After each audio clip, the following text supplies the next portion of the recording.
Imagine waking up one morning to find that 70 massive airplanes, each worth millions of dollars, have simply disappeared.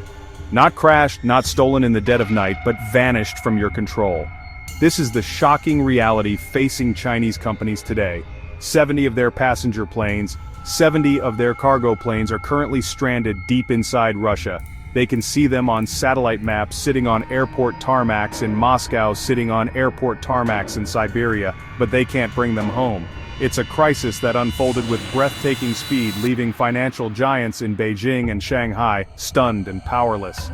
International politics, broken rules, a high-stakes game where China is now a reluctant and losing player. This isn't just about a few misplaced assets. These 70 aircraft represent a colossal investment.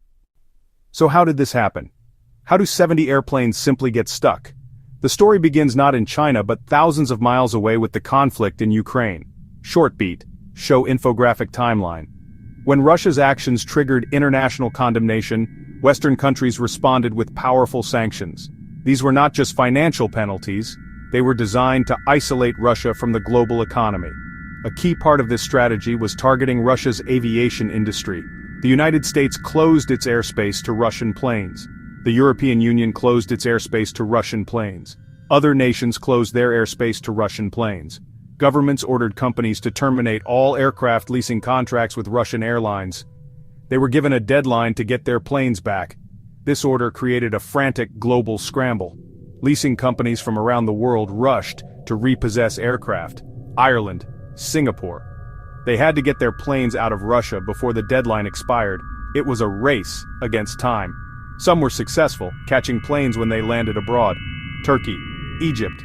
But Russia quickly understood what was happening. The financial damage from these 70 stranded planes is staggering. To understand the cost, we need to look at the numbers in simple terms.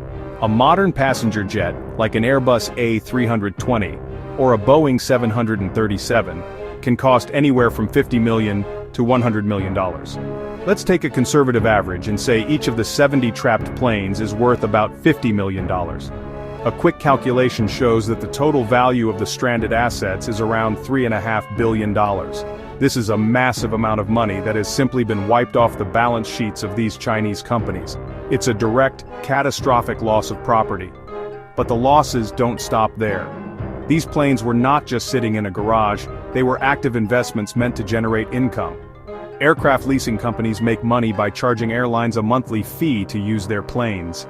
A typical monthly lease for a modern jet can be around $300,000. If we multiply that by 70 planes, it means Chinese lessors are losing about $21 million in rental income every single month. Over the course of a year, that adds up to over $250 million in lost revenue. This is cash that these companies were counting on to pay their own bills, to invest in new aircraft, and to pay back their loans. Then there is the issue of insurance. Most insurers have now declared that covering planes inside Russia is too risky. They have canceled the policies, citing the ongoing conflict and the sanctions. This financial bleeding is creating a black hole for the companies involved. In any other situation, one might expect the powerful Chinese government to step in and resolve the issue. Beijing often uses its immense political and economic influence to protect its companies abroad. However, in this crisis, the Chinese Communist Party finds itself in an incredibly awkward position. It's caught between its strategic partner, Russia, and the Western-led global financial and legal systems that its economy depends on.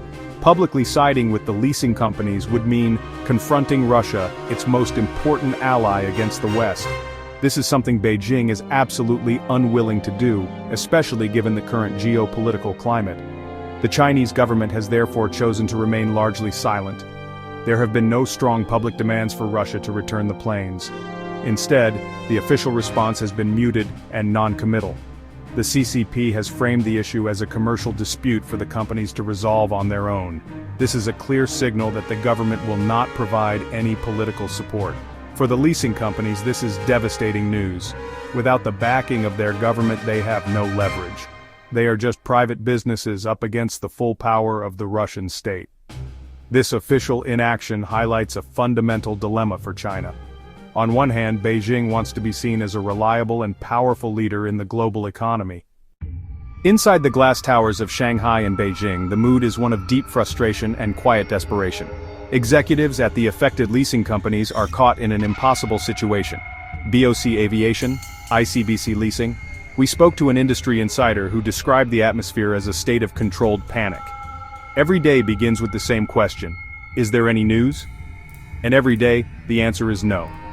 The teams assigned to this crisis have exhausted every possible option. They've tried to negotiate with their Russian airline clients. The Russian airlines are now just as powerless. And they've appealed to aviation authorities. The frustration is made worse by the complete lack of information. The Russian airlines using the planes have stopped communicating. They continue to fly the jets on domestic routes within Russia, but they are not paying the lease fees, and they are not providing maintenance records. Without proper maintenance from certified technicians, or genuine parts from Airbus, or genuine parts from Boeing, the planes are slowly losing their airworthiness and their value. The crisis of the 70 stranded planes is sending ripples far beyond the balance sheets of a few Chinese companies. It is having a profound impact on the entire global aircraft leasing industry, a critical but often invisible part of modern air travel. About half of the world's commercial aircraft are owned by leasing companies, not airlines. This model lets airlines operate modern fleets without the massive upfront cost of buying planes.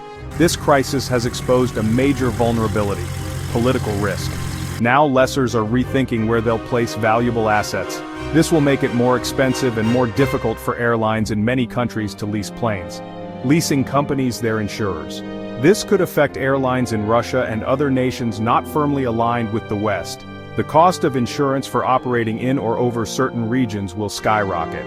Ultimately, these higher costs will be passed down to passengers as more expensive airline tickets. So, a political decision made in Moscow could make your next vacation flight pricier. Furthermore, this event damages trust in international legal frameworks that govern global trade and investment. For decades, the world operated on a set of rules like the Chicago Convention for Aviation that everyone agreed to follow. Russia's decision to ignore these rules to save its airline industry sets a dangerous precedent. As we stand here today on August 30th, 2025, the future of these 70 airplanes remains deeply uncertain. There are a few possible scenarios, but none of them are good for the Chinese owners. The most likely outcome is that the planes will never leave Russia. They will continue to be flown by Russian airlines on domestic routes until they are no longer safe to fly. Without access to official parts and maintenance from Boeing and Airbus, their lifespan will be much shorter. Eventually they will be stripped for spare parts to keep other planes in the Russian fleet flying. They will slowly be cannibalized, fading away into aviation history. Is there any hope for a resolution? A diplomatic solution seems highly unlikely. As long as the geopolitical tensions between Russia and the West remain high, and as long as China maintains its strategic partnership with Moscow, Beijing will not risk a fallout over this issue. The financial losses, while huge, are considered a necessary cost of maintaining this crucial alliance. The companies have already written off the assets, which is a clear signal that they have given up hope of ever recovering the planes. They have accepted the loss and are moving on, albeit with a very expensive lesson learned about the dangers of political risk.